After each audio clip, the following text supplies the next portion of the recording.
The 12-meter deep robbery hole leads directly to the main tomb chamber. It was in this hole that the tomb robbers carried away all the treasures. This is the tomb of Zhu Su, King Zhou Ding of the Ming dynasty. He was the fifth son of Zhu Yuanzhang, the founding emperor of the Ming dynasty. The entire underground palace is divided into a front room, a middle room, a back room, and 4 ear rooms.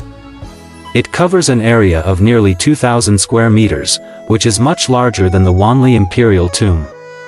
This prince's life can be described as 3 ups and downs, with ups and downs. He was demoted to Yunnan by his father Zhu Yuanzhang, and was recalled to Kaifeng a year later to continue to be king.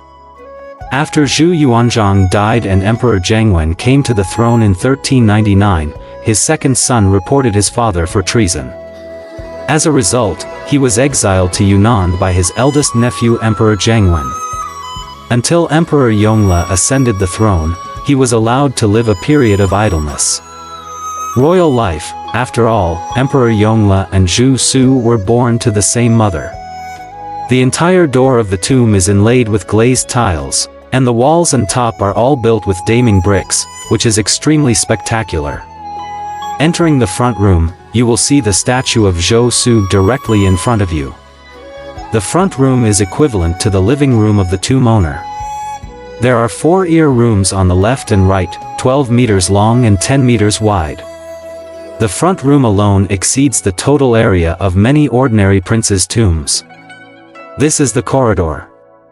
The stone door entering the front hall weighs several tons.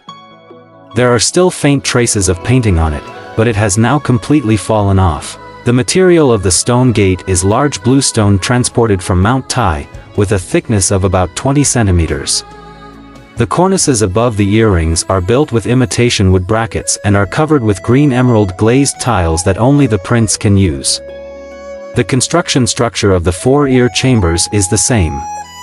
The dimensions of the ear chambers are 10 meters long and 4 meters wide.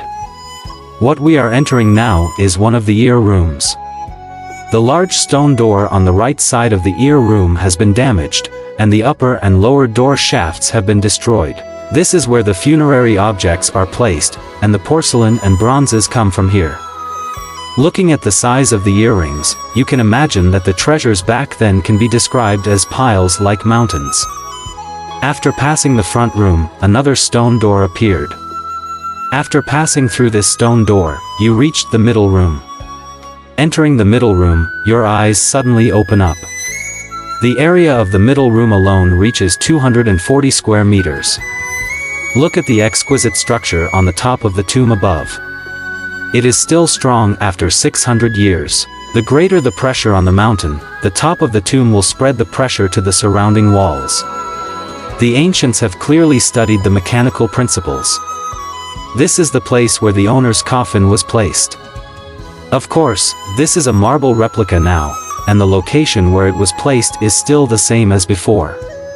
A robbery hole appeared directly above the coffin, and the gold and silver treasures of the underground palace were transported out of this hole. Drilling the hole at this location is not only accurate, but also labor-saving. Pulling the rope down from this place, you can step on the glazed tiles, and then step on the coffin.